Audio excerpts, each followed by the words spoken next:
ഇന്ന് 3 taste മാംഗോൻ്റെ review കണ്ടാലോ? ഏത് സമയത്തും കഴിച്ച് നിൽക്കുന്ന മാങ്ങയാണ് കേട്ടോ. ഈ മാങ്ങ പഴുക്കുന്നതിൻ്റെ മുമ്പ് തന്നെ ഞങ്ങൾ മുറിച്ചതാണ്. പക്ഷേ ഇത് മൂക്കുന്ന സമയത്ത് നല്ലൊരു ടേസ്റ്റാണ്. പഴുത്ത് കഴിഞ്ഞാൽ വേറൊരു ടേസ്റ്റ്. അതാണ് ഇതിനെ 3 ടേസ്റ്റ് മാംഗോ എന്ന് പറയുന്നത്. ഇതാണ് നമ്മളെ കാറ്റിമൂൺ, അതായത് ചോക്കന്ന എന്ന് പറയും. കാറ്റിമൂൺ 3 ടേസ്റ്റ് മാംഗോ എന്നും പറയും. ഇത് ഒരു വർഷത്തിൽ 3 പ്രാവശ്യം കായ്ക്കും. പക്ഷേ നമുക്ക് 2 പ്രാവശ്യം കായ കിട്ടും. ഇതിപ്പോൾ നമുക്ക് ഫസ്റ്റ് കാഴ്ച ഇപ്രാവശ്യം ഏകദേശം ഒരു 10-14 നമുക്ക് കായായിട്ട് കിട്ടി. ഇതേതാ മാസം? ഇതിപ്പോൾ ഓഗസ്റ്റ്.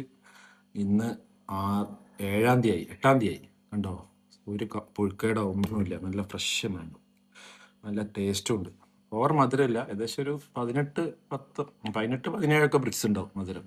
നല്ലൊരു തരിതരിയായിട്ട് നല്ല ടേസ്റ്റുള്ള മാംഗോ. പുഴുക്കേടൊന്നുമില്ല. കവറൊന്നും ഇടാത്ത അത് കവറിട്ടില്ല, അതുകൊണ്ടാണ് ഈ ഫിനിഷിങ് കുറവ്. മറ്റേ ഞങ്ങൾ മാംഗോ പ്രൊട്ടക്ഷൻ ബാഗ് ഇടലുണ്ട്. അപ്പോൾ നല്ല മഞ്ഞ കളറിൽ കിട്ടും, എക്സ്പോർട്ട് ക്വാളിറ്റി ആയിട്ട്. ഇത് കവർ ഇടാത്തതുകൊണ്ടാണ് കണ്ടത് ഇതിൻ്റെ അവസ്ഥ. പുഴുക്കേടൊന്നുമില്ല, നല്ല ടേസ്റ്റുള്ള മാങ്ങ. സീഡാണെങ്കിൽ വളരെ ചെറുത്. ഇതിലിഞ്ഞും ഫ്ലഷ് ചെത്തിയിട്ടില്ല. പക്ഷെ നല്ല ടേസ്റ്റുള്ള മാങ്ങ. കംപ്ലൈൻറ്റും കാര്യങ്ങളൊന്നുമില്ല. സൂപ്പർ മാങ്ങ. ആരെങ്കിലും ഇനി വെക്കുകയാണെങ്കിൽ ഇതൊന്ന് വെക്കുക. കാറ്റിമോൺ എന്ന് പറയാം, അല്ലെങ്കിൽ ചോക്കനാൻ.